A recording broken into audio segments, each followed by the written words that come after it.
Up trend के अंदर किस तरीके से मार्केट में ट्रेड को प्लान किया जाता है? क्या हमारी वहाँ पर साइकोलॉजी होनी चाहिए?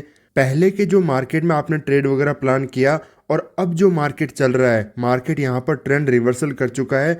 इस मार्केट में जैसे ये मार्केट आप देख रहे हो, कंटिन्यूस बिना रुके मार्केट मोमेंटम कर रहा है कंटिन्यूस।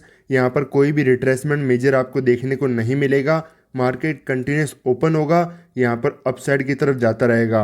तो ऐसे मार्केट में कैसे आप ट्रेड प्लान करोगे, यहाँ पर किन रूल्स को आपको फॉलो करना चाहिए, क्योंकि प्रीवियस मार्केट और ये जो मार्केट है इसमें डिफरेंट रूल काम आएंगे।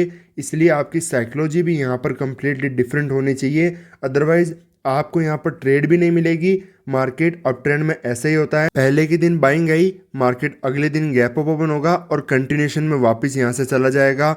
यहाँ पर बायर आए, वापस फ्लैट ओपन होगा, कंटिन्यूशन में वापस चला जाएगा। ज़्यादातर ट्रेडर क्या करते हैं कि जब ट्रेंड क्लियर हो गया तो वो रिट्रेसमेंट का वेट करते रहते हैं कि मार्केट एक बार रिट्रेसमेंट आएगा अच्छा खासा, उसके बाद में हम बाइंग करेंगे। मार्केट कंटिन्यूशन में जाता रहता है, वो बाइंग साइड का सोच भी नहीं पाते। हर दिन अगर आप डेली टाइम फ्रेम पर भी देखोगे तो मार्केट एक ग्रीन कैंडल, अगले दिन फिर एक छोटी ग्रीन, फिर गैप अप, फिर ग्रीन, इसी तरीके से कंटिन्यूशन में आप जाएगा। क्यों? अगर मार्केट धीरे धीरे होकर के जाएगा तो वहाँ पर कोई भी पोजिशनली बाइंग करना शुरू आराम से कर देंगे कि यहाँ पर मार्केट ट्रेंड को रिवर्सल कर रहा है। This is why the best way to go in the upside market, कि मार्केट कंटिन्यूशन में जाएगा, किसी को यहाँ पर एंट्री का भी मौका नहीं मिलता पोजिशनली स्टॉप लॉस क्रिएट करने की, पोजिशनली मार्केट में बाइंग एंट्री करने का, और मार्केट यहाँ पर ट्रेंड को रिवर्सल कर देता है। तो मैं आपको अप ट्रेंड के लिए रूल्स वगैरह समझाऊंगा। आज की जो ट्रेड हमने उन्हीं के बेसिस पर, एग्जैक्ट बॉटम के आसपास ये कैंडल जब बन रही थी, बिल्कुल जब ये कैंडल रेड बन रही थी, इसी पॉइंट के आसपास हमारा जो स्टूडेंट ग्रुप है वहाँ पर मैंने वो ट्रेड वगैरह इसी पॉइंट इसी टाइमिंग के आसपास मैंने शेयर कर दिया था कि यहाँ पर क्लियरली बाइंग साइड का व्यू है, मार्केट अपसाइड जाएगा। और यहाँ पर जो है मार्केट में एग्जिट करते वक्त भी हमने यहाँ पर क्लियरली बता दिया था कि मार्केट यहाँ पर अब हमें ट्रेड को एग्जिट कर देना चाहिए, रीज़न वगैरह हर एक चीज़ समझो। अप ट्रेंड मार्केट के अंदर है, प्रीवियस दिन अगर आप यहाँ पर पोजीशन के अंदर देखोगे, यहाँ पर उसके प्रीवियस दिन भी चलो तो मार्केट क्या करता है, बायर्स की पोजीशन बनी यहाँ पर होल्ड वगैरह किया, अगले दिन ओपन हो गया गैप अप।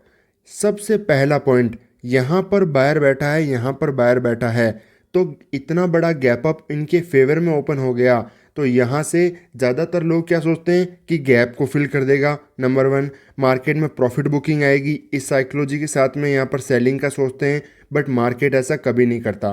क्यों? यहाँ पर आप खुद सोचो, सेलर अगर आता है वो अपना पैसा लगाएगा, क्यों?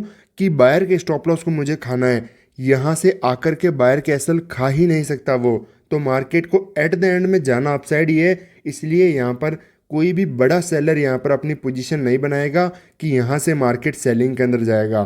तो यहाँ पर बायर ही अग्रेसिव होता है मार्केट में। और जो एडवांस चार्ट ट्रेडिंग के अंदर मैंने आपको सेटअप्स वगैरह बता रखे हैं, अगर बेस्ट तरीके से आपको समझना है कि अप ट्रेंड के अंदर गैप के अंदर कैसे ट्रेड करना है, रिवर्सल मार्केट आता है तो कैसे वहाँ पर ट्रेड प्लान करना है, किस साइकोलॉजी के साथ में रखना है मार्केट में, जैसे यहाँ पर उसके अनुसार इसके आसपास यहाँ पर एंट्री बनती है बाइंग साइड में इस दिन, सेम अगले दिन अगर यहाँ पर आप देखोगे तो यहाँ पर एग्जैक्टली जो डे का लो होता है उसके आसपास ही उस सेटअप के अनुसार यहाँ पर एंट्री बनती है। वो सारे सेटअप मैंने एडवांस चार्ट ट्रेडिंग के अंदर आराम से समझा रखे हैं।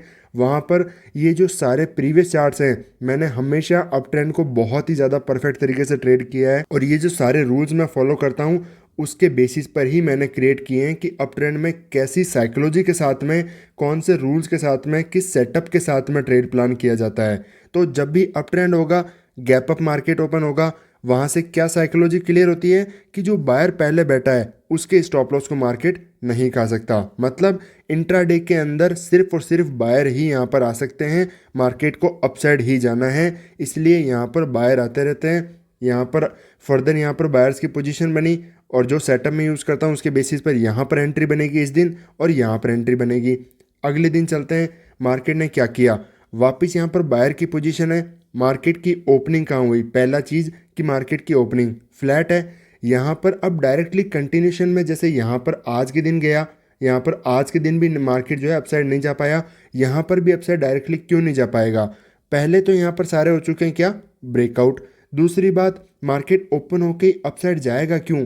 अपसाइड जाने के लिए चाहिए सेलर्स के स्टॉप लॉस, और अगर सेलर कैसल है ही नहीं तो मार्केट अपसाइड जा नहीं पाएगा। इसीलिए मार्केट क्या करता है, पहले नीचे आता है, क्लोजिंग प्राइस वगैरह को ब्रेक करेगा, यहाँ पर नीचे बड़ी बड़ी कैंडलस्टिक दिखाएगा ताकि लोग सेलिंग कर सकें।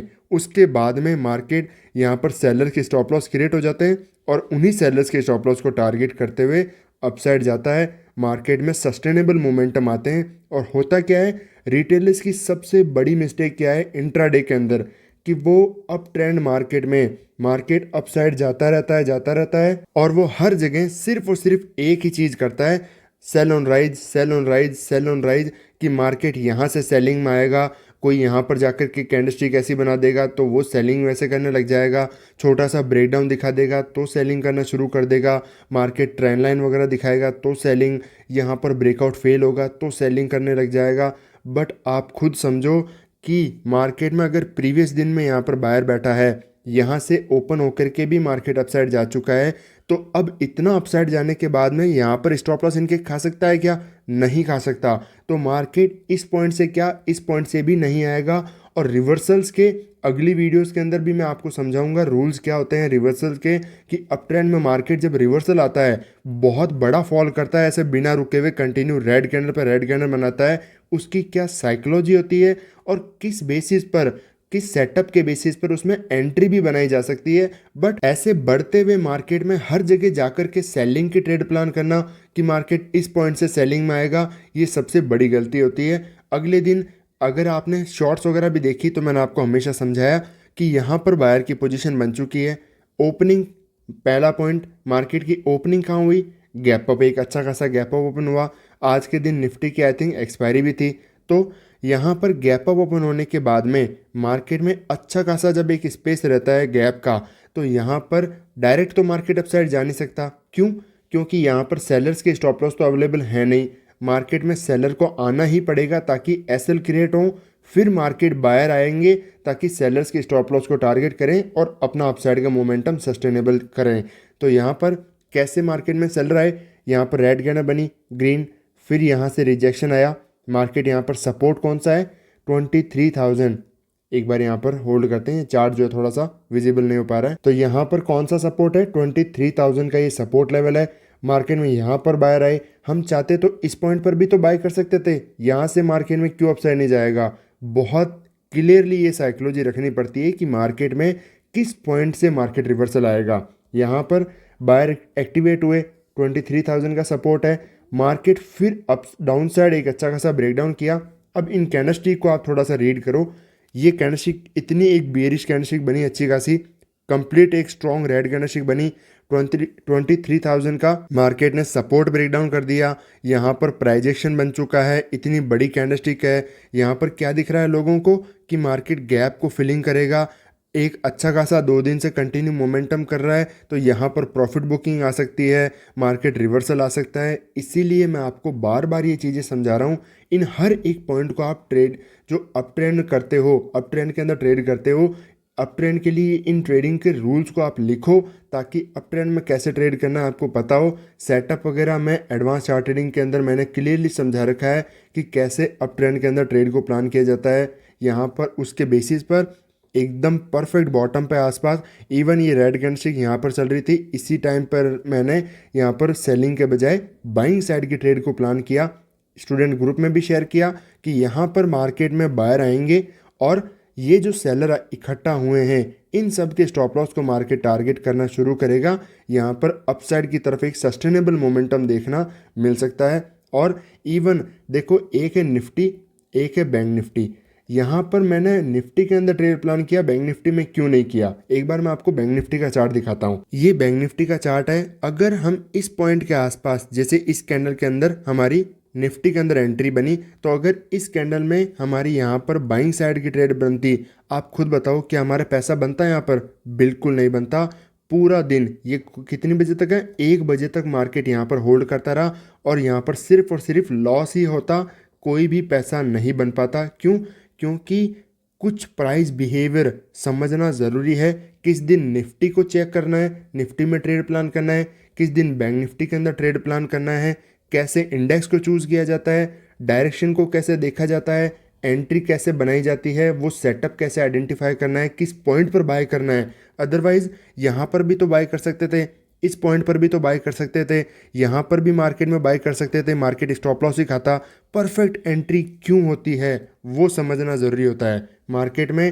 अदरवाइज आप इतने एक सिर्फ बाइंग ट्रेड तो करना है, बट उसके चक्कर में इतने आप स्टॉप लॉस दे दोगे कि आप होल्ड भी नहीं कर पाओगे ट्रेड को। एक स्टॉप लॉस, फर्दर 2, फर्दर 3, तो यहाँ पर आप फिर लॉस रिकवरी के माइंडसेट में आ जाओगे और जो अच्छी ट्रेड होगी उसमें आप होल्ड नहीं कर पाओगे। तो यही होता है परफेक्ट ट्रेड को प्लान करना, इंट्राडे के रूल्स को समझना, मार्केट की स्ट्रेटेजी को समझना कि कैसे मार्केट सेलर के एसएल को क्रिएट करेगा, उनको हंट करेगा। तो ये हमने मार्केट में निफ्टी की ट्रेड को यहाँ पर ऑप्शन को बाय किया था। परफेक्ट यहाँ पर अराउंड 5,000 रुपये के आसपास का आज के दिन कुछ प्रॉफिट है। रिफ्रेश कर देता हूँ मैं एक बार इसको, ताकि ये चीज़ आप समझ सको कि ऑप्शन बाइंग में भी पैसा बनता है, ऑप्शन सेलिंग में भी पैसा बनता है। बट आपको एंट्री पता होनी चाहिए कि कहाँ पर आपको एंट्री करना है, आपको ये पता होना चाहिए कि कहाँ पर आपको टारगेट बुक करना है, इसके पीछे साइकोलॉजी क्या है, अप ट्रेंड में कौन से रूल्स को फॉलो करना है। गैप जब मार्केट होगा, देखो रट्टू तोते की तरह मार्केट में ट्रेड करोगे, क्या आप पैसा बना पाओगे कि एक चीज़ को रट लिया कि यहाँ पर बाइंग करना है? नहीं। जब आपको साइकोलॉजी पता होगी, एडवांस चार्ट ट्रेडिंग के अंदर जैसे मैंने आपको हर चीज़ में साइकोलॉजी तो बता रखी है कि यहाँ पर क्यों रिवर्सल होगा, मार्केट एक बार यहाँ पर एंट्री देगा, फिर आपका एसएल, फिर हो सकता है यहाँ पर एंट्री दे, फिर एसएल, यहाँ पर फिर एसएल दे, और आप पहले से ही इस पॉइंट का वेट कर रहे हो कि इस पॉइंट पर बाय करना है। क्यों? यहाँ पर साइकोलॉजी, यहाँ पर लेवल्स के अनुसार, यहाँ पर बायर और सेलर्स की साइकोलॉजी को जब आप समझोगे तो आपको पहले ही पता होगा कि मार्केट एसएल क्रिएट कराएगा, यहाँ पर बार बार इन सबको ट्रैप करेगा, फिर ही यहाँ से रिवर्सल आएगा। तो ये सब चीज़ें साइकोलॉजी के बेसिस पर, सेटअप्स के बेसिस पर आपको पता चलती है कि कैसे मार्केट में ट्रेड किया जाता है। अब ट्रेंड में यहाँ पर हमने बाइंग साइड की ट्रेड को प्लान किया, तो इसी तरीके से आप भी सीखते रहिए। कोई भी डाउट है तो यहाँ पर आप कमेंट कीजिए, वीडियो अच्छी लगी तो यहाँ पर लाइक कीजिए, शेयर कीजिए। मिलता है आपसे नेक्स्ट वीडियो में।